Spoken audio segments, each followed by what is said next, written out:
Harka fuune daawwattoota fi kabajamtoota Oksijin Miidiyaa Neetwoorkii oduu ammaa Oromiyaarraa nu geesse qabnam. Mootummaan giddu lixinsa gabaa jimaa irratti taasisuu fi qaraxni humnaa olii jimaa irratti ka'amu hordofee qonnaan bultoonni oomisha jimaa irratti bobba'an kasaaraa fi qabeenyaa fi rakkoo jireenyaatiif akka saaxilamaa jiranis jiraattonni ni dubbatu.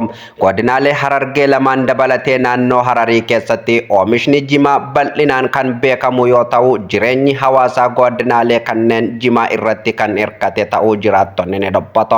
Hawaasni Oromiyaa bahaa godinaalee Harargee keessa jiraatu jiruu fi jireenya isaa jimaa irratti kan hundaa'ee fi waggoota dheeraaf oomisha jimaa gabaa bilisaatti dhiyeessuun gurguratee jireenya isaa ittiin adeemsifamaa turu dargaggoon dhugoomsaa Oromoo yaadataa Oromiyaa irraa yaada isaanii nuuf laataniiti jiru.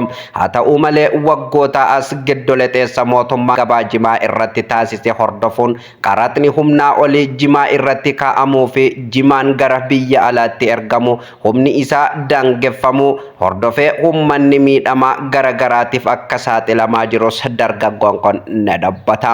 Erga mootummaan giddu lixinsa gabaa jimaa irratti taasisee qonnaan bulaan dur jimaa kiiloogiraama tokko birrii 10,000 hanga birrii 30,000 gurguratu har'a birrii 1,000 hamma birrii 2,000 qofa gurguratee jiraata jedhee jira.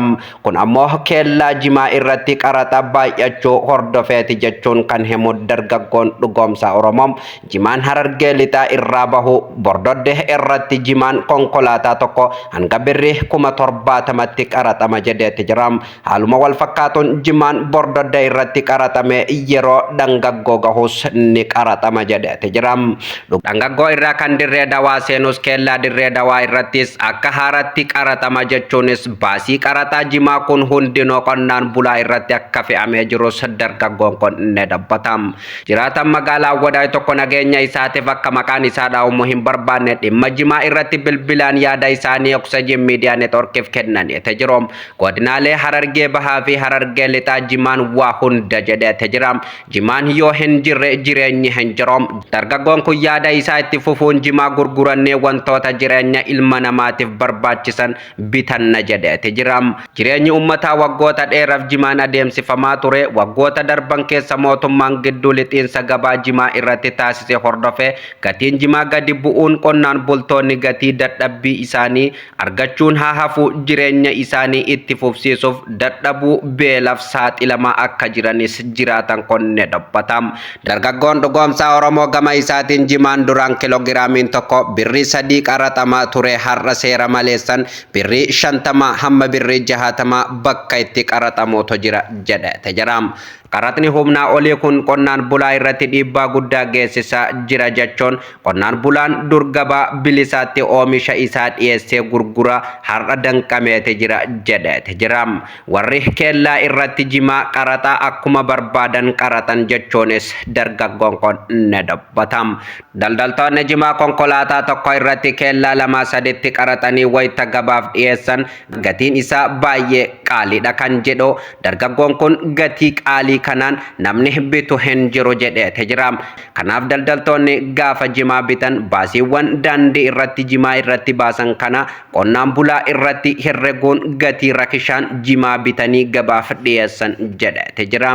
Kun ammoo mootummaan giddu lixinsa gabaa jimaa irratti taasise hordofee kan uumame ta'uu ibsuun mootummaan jimaa konkolaataa tokko bakka 2-3tti qaraxuu akka nurraa dhaabu barbaanna jechuun dargaggoon kun dhaamsa isaa dabarseeti jira. Rakkoo gabaa jimaa mudate kana hordofee hawaasni beela dabalatee rakkoolee namoomaa adda addaatiif saaxilamuun magaalota akka Finfinnee, Dirree Dawaa, Adaamaa fi Hararii keessatti daandii irratti kadhachuun lubbuu isaanii tursiifataa akka jiranis ragaan hedduun viidiyoon gadi bahaati jira.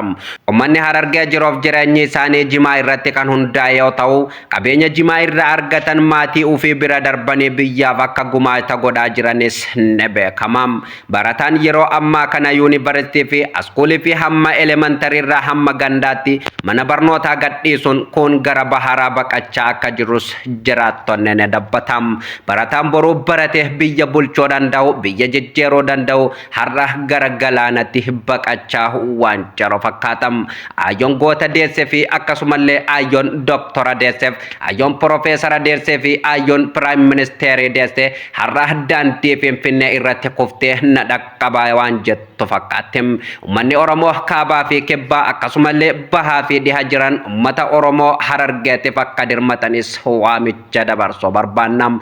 Uummanni Harargee kennachuu malee fudhachuu kan hin beekne har'a garuu harka diinaatiin jimaa isaa irratti oggurree waan kaayameef qabeenyi isaa kokkee waan qabameef uummanni Harargee kufee na dhaqqabaa jechaate jiram. Ergaan barattoota Oromoo yuunivarsiitii garaagaraa irraa nu qaqqabaa jirum mootummaan oggurree jimaa uummata Harargee irraa yoo kaase ni kaasam, yoo kaasuu baanne nuti qeerroon irraa yaana mana barumsaa guutuu gadi dhiifna jechuunis ergaa adda addaa gama keessootiin nu dhaqqabaate jiram. Egaan mootummaan yeroo ammaa kana uummata Harargee cabsuu fi akkasumallee uummata Harargee lafaa buqqisuuf waan kutatee deemus ni fakkaatam. Kanammoo sabni Oromoo waan itti dheesu hin fakkaatum. Gadaan kalee gadaa har'aa hin tahum. Akkuma mootummaa Dargee fi Haayile Sillaasee fi Minilikii har'allee uummata Harargee cabsuudhaaf waan kutatan ni fakkaatum. Sabni Oromoo guddaan saba Harargee kufee na dhaqqabaa kan jedhaa jiru waan taa'ee ilaaluu hin fakkaatum. Uummata Harargee biyya goototaa fi biyya hayyootaa kan kuftee na dhaqqabaa jettum kutaan 11 waan dhiiftee itti bira darbitu hin fakkaatum. Kanaaf uummanni Oromoo hundumtuu uummata Harargeetiif akka dirmatus waamicha dabarsuu barbaannam. Kan daawwattootaaf kabajamtoota Oksijin Miidiyaa Neetworkiin qophiin ijoon keenya har'aaf qabannee dhufnillee asumarratti kan goolabamu taham. Jalqabaa kaaftanii hanga dhuma qophii keenyatti kan nu hordoftan galanni keessan guddaadham. Odoolee biyya keessa fi addunyaa waatee guyyaa guyyaan akka isin dhaqqabuuf gama peejii Facebook Oksijin Miidiyaa Neetworkiitiin kan nu hordofaa jirtan fooloo gochuun miseensa maatii Oksijin Miidiyaa Neetworkii ta'uu hin dagatinadham. Dabalataanis gama marsariitii YouTube chaanala Oksijin Miidiyaa Neetwork irraan kan nu hordofaa jirtanis subscribe gochuun maatii chaanala keenya ta'uu hin dagatinam. Qophiileen keenya kan hafan itti fufuu qophii Oksijin Miidiyaa Neetworkii kan hafan waliin turtii gaarii qabaadhaam.